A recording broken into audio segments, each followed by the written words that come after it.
Ok. Como que o senhor enxergou a reação do meio jurídico ao posicionamento do Supremo sobre a questão da prisão em segunda instância? Eu sempre tive comigo que não era necessário aguardar o recurso especial junto ao Superior de Justiça, nem o extraordinário junto ao Supremo Tribunal Federal. Aliás, há 2 anos atrás eu levei esse tema ao plenário do Supremo Tribunal Federal, num caso relativo a Luiz Estevão, que foi condenado e estava já com mais de 26 recursos só no âmbito do Superior Tribunal de Justiça. Quando eu recebi o processo em meu gabinete, ele estava naquele dia, era o último dia para decidir, porque no dia seguinte já haveria a prescrição. Ou seja, se eu não tivesse tomado uma atitude drástica de entender aqueles recursos protelatórios, o que foi confirmado pelo colegiado, ele estaria solto, porque teria prescrito através deste artifício de inúmeros e inúmeros recursos.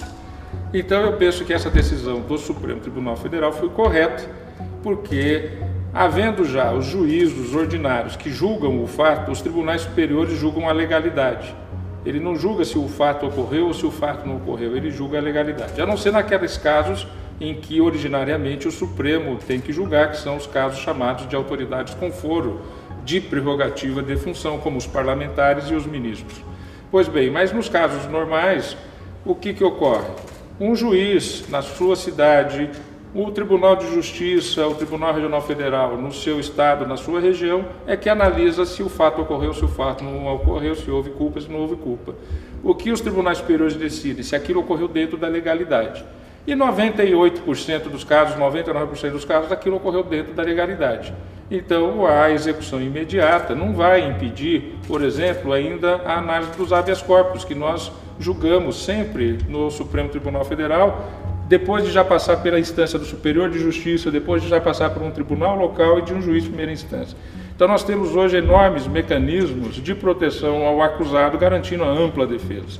O Brasil é um dos países no mundo que mais garante ampla defesa, até porque nós passamos por 2 períodos de governos autoritários, que foi o período Getúlio Vargas do Estado Novo de 37 a 1945 e depois o governo militar de 1964 a 1985.